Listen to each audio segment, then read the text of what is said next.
I have absolutely no idea how to use these.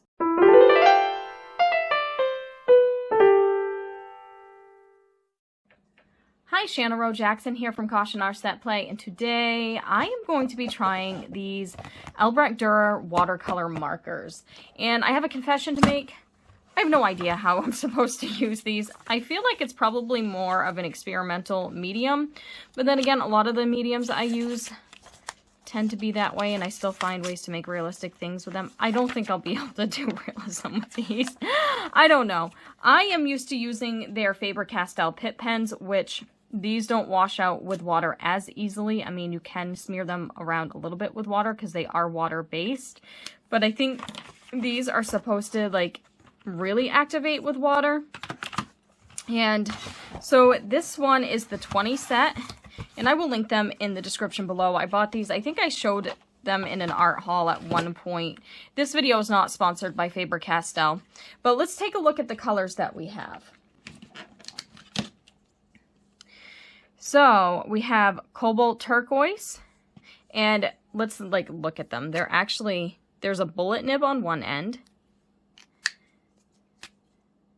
and then a brush tip on the other. So I think that's really exciting. They're kind of big, and they're comfortable in the hand, and the caps link to each other, which is super exciting. So that way we're not worrying about the caps rolling away while we're working. And something else about these, it says Faber-Castell, it has Albrecht Durer watercolor marker, cobalt turquoise, and then the number, which is easy to reorder. And then it also talks about the light fast ratings right there. So that's super exciting. So you can reorder really easily, and you can also check and see which ones are light fast, which to me is important. And for those of you who don't know, light fast refers to how easily something will fade when exposed to light. And when you're selling your artwork, that's pretty important. So that being said, I don't think I'll be selling anything I make with these. This is Shanna getting wacky and experimental. This is one of those cases where this was an art supply that I've never really tried before, and they're just so beautiful that I couldn't resist. And so, you know, my art supply buying habits might be getting me in trouble with this one. But okay, so let's look at the colors. Cobalt turquoise, and then dark phthalo green, leaf green, and May green. And I like the fact that there's a bunch of earth tones because, you know me, I'm highly inspired by nature. This one is green gold, which I love that color usually in most things. Indian red, dark sepia, warm gray, cold gray, black, cadmium yellow, dark chrome yellow, orange glaze, scarlet red, pale geranium lake, pink carmine, middle purple pink, purple violet, ultramarine, and phthalo blue. Beautiful, beautiful colors. I like the color range here. It looks like a good lot of them have the 3 stars for light fast ratings. There's a few that have 2. I don't really remember the ratio at the moment because I looked at that before I ordered. And I will link their color chart below as well, so you can learn more information about these. Yeah, it looks like a good lot of them are 3 stars as far as light fastness goes. That's another 2. I'm kind of surprised about some of them that are 3. So this one's a 2. This one's a 2. So it looks like 3 of them only have 2 stars and the rest have 3 stars. So pretty good light fastness in this 20 set. Very exciting. Okay, so I have my watercolor sketchbook here. And I've already kind of done some swatches because I think that I also worked on some cardstock and it didn't really work out as well. It sunk into the cardstock too much. So, like, by the time I brought water over, it, like, sinks in too fast. Of course, now I'm even slower at it, but kind of stays put. But this is cardstock. It's not really made for that. I kind of just was like, what do I have that's thicker than printer paper here in the living room that I can use without having to use my more expensive paper? So I think that might have, like, the surface might have to do with it. And then I think, you know, me over here with my makeshift palettes, Tupperware dishes. This one is margarine. I find the margarine lid containers work the best for... No, I'm just kidding. And this is what I'm using for a palette right now because I did not want to dig through the mess of my studio to find other palettes. So just color on something, and then I find lifting it onto here and kind of... This works better on the watercolor paper than it does the cardstock, obviously. Let's see how it lifts. Look at this special fancy paper towel that my cat chewed up. I am really just bougie over here. Follow me for more ways to use your expensive art supplies. See, that's it. I spent so much money on these that I can't afford a palette or new paper towels.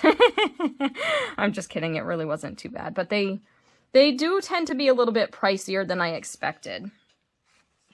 All right, well, going with this, I guess I'm just going to do like a makeshift sky. I am really experimenting over here. Sorry, I had to pause that for a moment.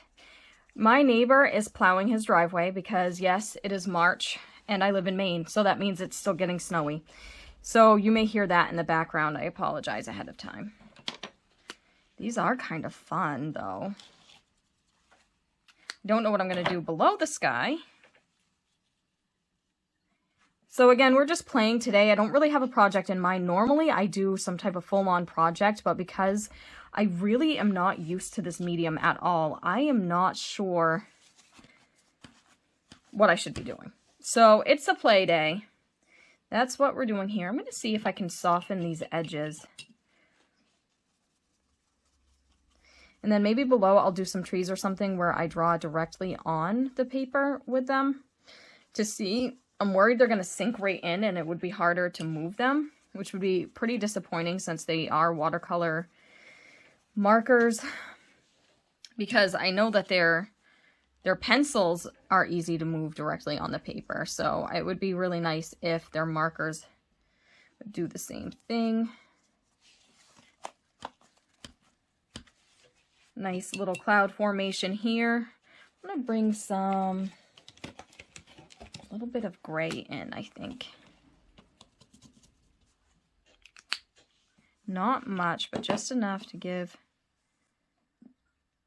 some shadow to our clouds. Don't want it to look like a really horrendous day. And I like using this lift technique when I'm creating clouds in watercolor anyway, to create like just a nice softness. Ideally with paper towel that doesn't have cat saliva sunken into it. Oh, the joys of having pets. So normally when I work in my studio, my pets are not typically in the studio. Sometimes I have my boxer up there with me, you know, on days that I'm working in mediums that aren't going to be harmful to him. But typically speaking, like, my cats are never in my studio or anything like that. So I don't have to worry about him getting a hold of materials. And of course, even when I'm working in my living room, I have all my stuff stored in a room, the stuff that I have brought down to work with. I have it stored in a room the cat doesn't have access to, but I have to kind of fight him sometimes when I'm working, because he'll come over and try and take my materials away, try and chew on my pencils and stuff, because he's just a silly cat like that. I kind of like this look with the gray. I want to soften that line.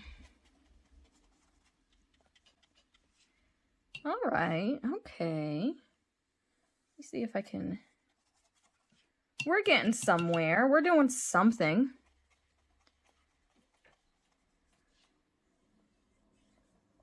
What should we have out here? I want to incorporate more colors. I thought about doing an ocean, but I kind of want to do like a field or something. So let me see. I'm going to start. Oh, I'm scared. Like some far off vistas. I don't know what I'm saying. Some far off something.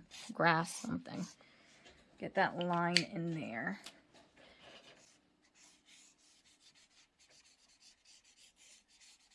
I'm not going to color the whole thing because I want to see how much I can mush this around. So it is spreading out pretty well.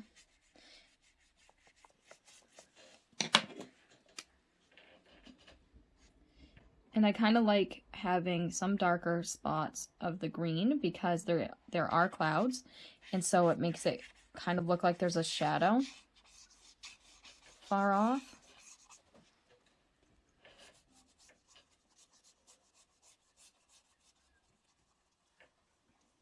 It doesn't spread out as much as I would like. I'm not gonna lie. Like I said, I feel like, I don't know, I just feel like it could spread out more.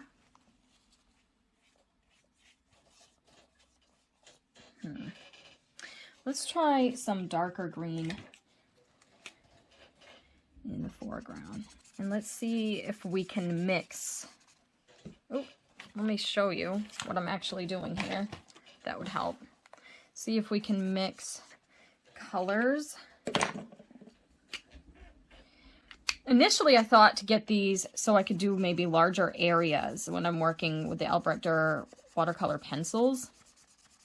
Maybe we use them together, which I haven't even used those on my channel yet, so it's kind of funny that I'm experimenting with these. I've had the pencils forever, and I don't think I've used them on the channel. I think I've used my Durer watercolor pencils on the channel. I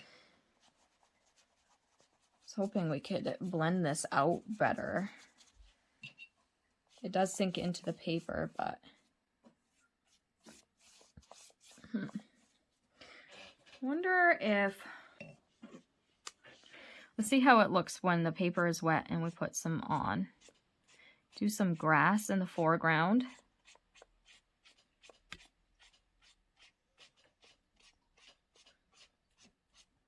I want to try some lifting techniques in a little bit too. Maybe I can add some flowers by lifting the pigment with some Q-tips or something. And then use some other colors to add some flowers in. Because I do want to experiment with some color here.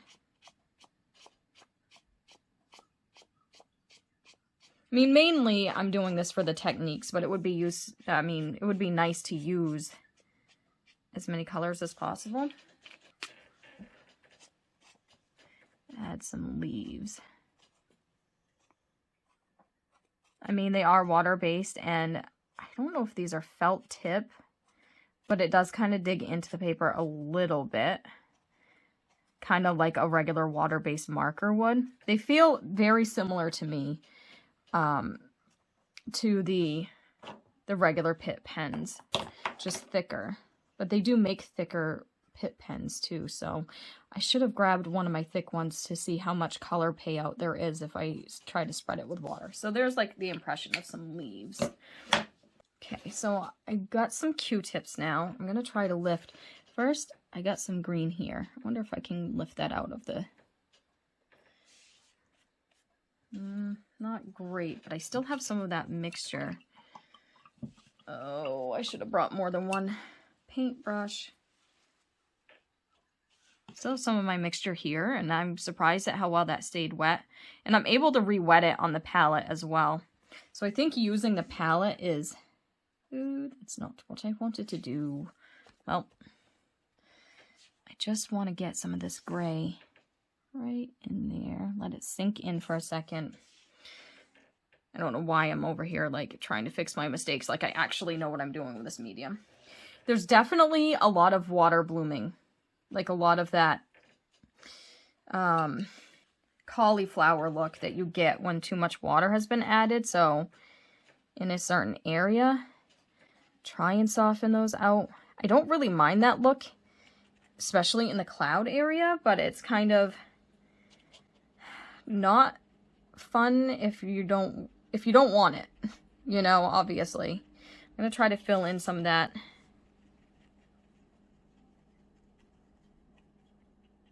Just a little bit, but I mean, it's okay when it's in a sky area. It's kind of fun. And again, we're being a little bit experimental here. This isn't the most expensive paper. It is cold press. You've seen me work in this sketchbook quite a bit on my channel. Okay. Now, let me see what I can do. Wonder if it will let me lift anything at all.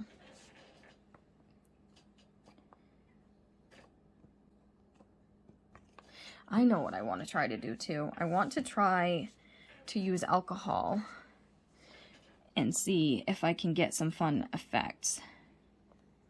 Doesn't want to lift a whole lot, but it is doing something.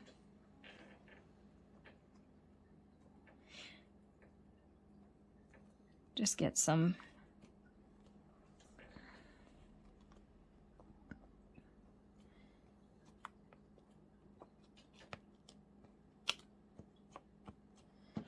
I'm gonna go grab some alcohol. Okay, I got my alcohol here. I want to try something.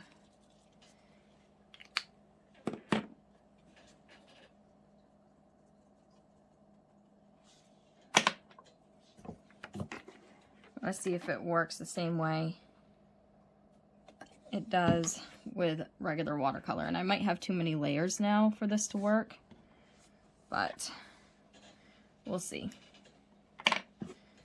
It just, I feel like it sinks in differently, sinks into the paper differently than watercolor. And I've used regular watercolor on this paper before, so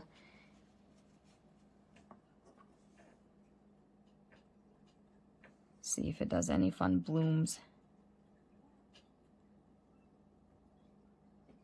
And the other thing is if you put alcohol down on some that is already dry, but then you go over it with wet,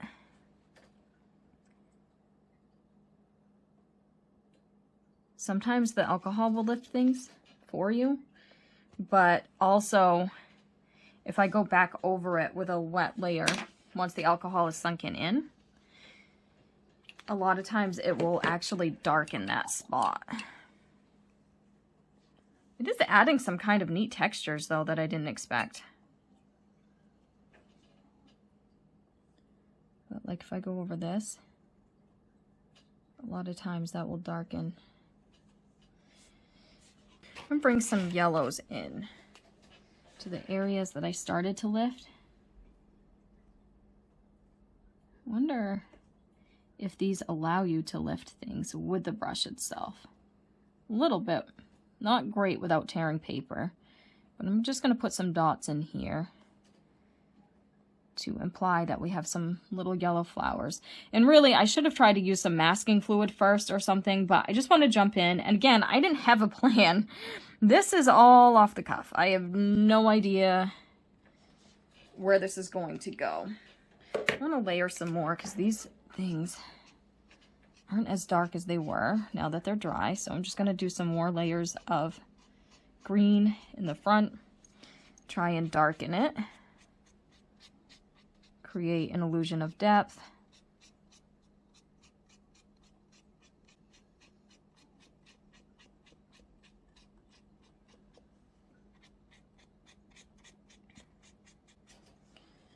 All right. I have an idea that I want to do. I found a flat brush. This is definitely going to be way experimental. I have no idea how this is going to work, so bear with me. Oh, I want to be able to use some colors in here.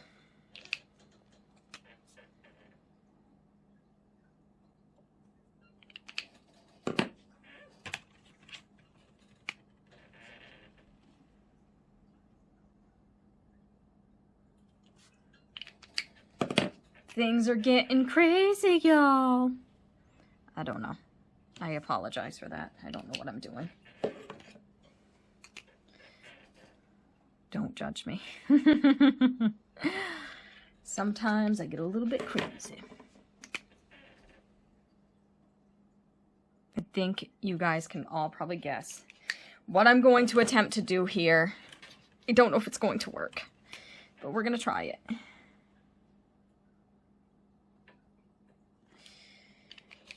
All right.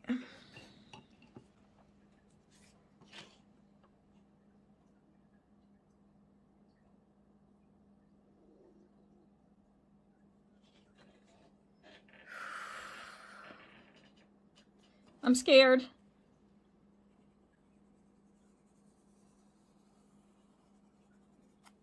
Oh my gosh. Oh my gosh. That worked way better than I anticipated. Like, that worked way better than I thought it would. This is so exciting. That is so exciting. Like, how fun is that? I don't want to mess around with it, honestly. I like it the way it is. I like the freshness. I wonder, how brave am I? A fainter one? No, I messed that up. All right, well, let's see if we can fix that. I got two into it. Let's see if we can lift this second one that I tried to do off. I don't mind it getting faint.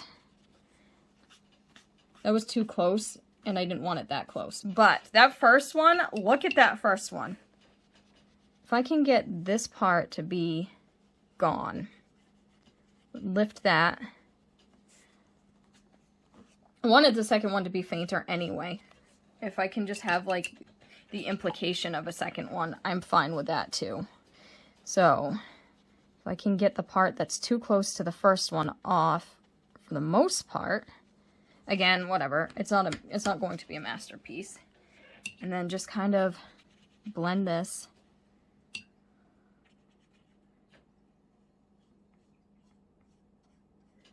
And this, I'd like to be a little smoother.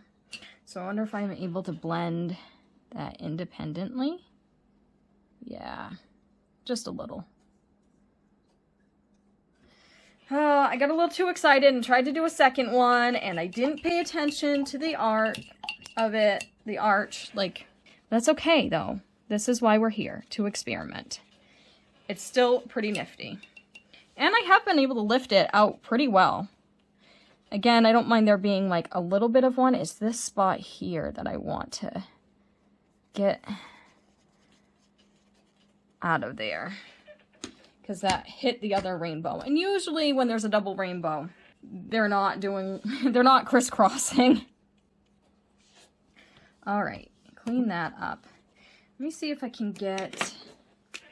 I'm so excited with how that first rainbow came out. Look how cool that is. That layered really well. And if I had had more on my palette, I might have been able to get the full rainbow. But again, like, I wanted it to glaze over it. So I wanted that transparency, and I wanted it to, like, kind of go over the clouds and stuff. So I'm not so upset that it started to fade out at the end, because a lot of times they look like that. Just kind of do this a little bit to try and go over it. And again, this paper is not the most expensive, so I'm not going to be surprised if the paper doesn't hold up as well to all the layers I'm trying to do. That might be more to do with the paper and less to do with the medium I'm working with. So we're not going to judge our markers too harshly on that. Kind of cover that mistake a little bit. And I mean, making mistakes is good because this is a new medium to me, so I need to learn how to fix my mistakes, right? How fun. This is funner than I was expecting.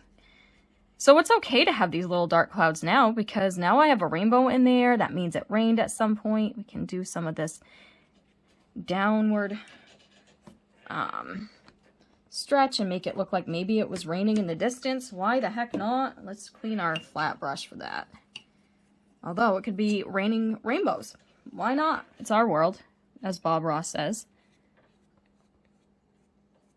You know how there's some rain in the distance. maybe a little bit more of this color to get that look.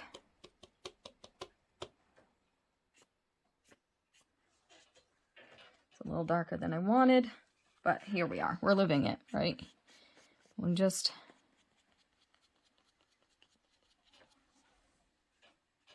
All right, so I want to actually lighten this spot of the rainbow just a little bit. I need to not mess around with that too bad, but I want to kind of lighten that. I mean, there's a dark cloud under there, so that's going to be like that. Pick up some of these little papers that I got laying around on here. Okay, so we've got that. I wonder if we can have a little... I don't know. I thought about putting a little road in so I can try some of the browns, but I feel like that's going to be too dark. Maybe if I just...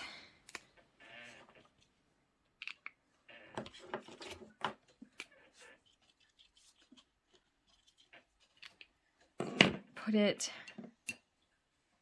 I don't want to have like a huge road in there. I just want to have like a...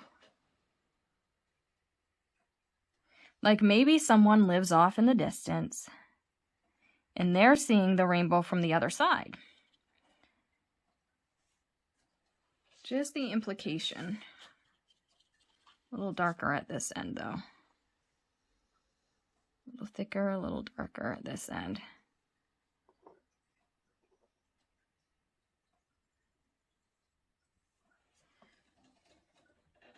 Now I want to come back over and put some of these like this. Now that my paper is drier. So I can push that road in the distance a bit more. And again, create more depth.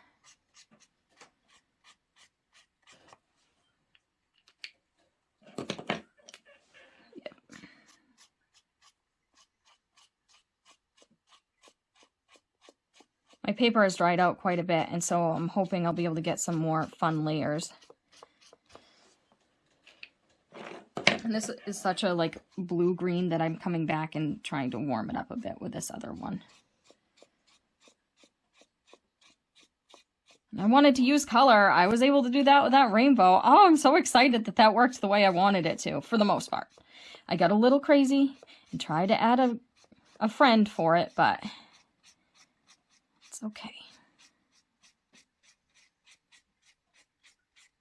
So we got layers of grass in the forefront. Let's go. I want to add some more layers. Now typically I wouldn't put the colder color in the front, but that's the darker green that I have. And so normally the cooler color would be in the background more because cools recede. But actually, I'm going to add some, I'm just going to take some of the sky color to add more shadows back here because again, cools recede. Let's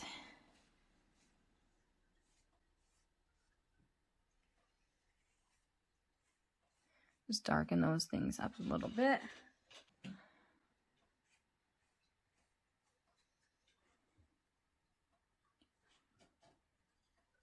Can have just a couple trees in the distance.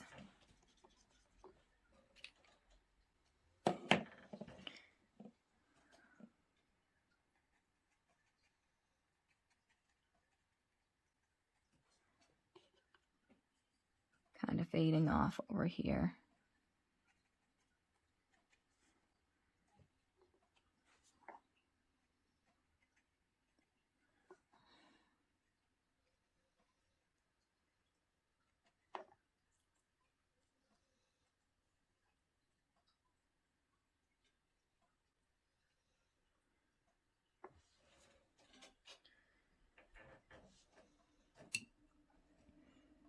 Now we can maybe darken this up a little.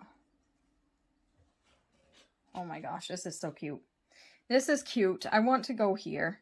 Now, I want some specks of color in the front, but I don't know. These are going to be too dark. Too dark for flowers.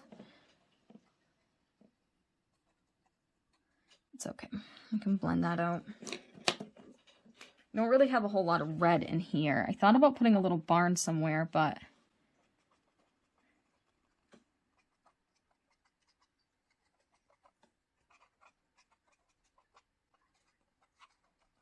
I don't know if that would be too much. I don't really want that to be the focus. I don't know. I'm really excited about this. I just think this is just so cute now.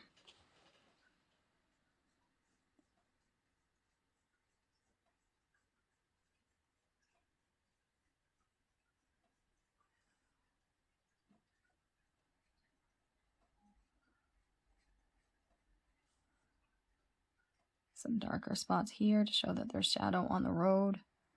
And some lighter spots for the highlights.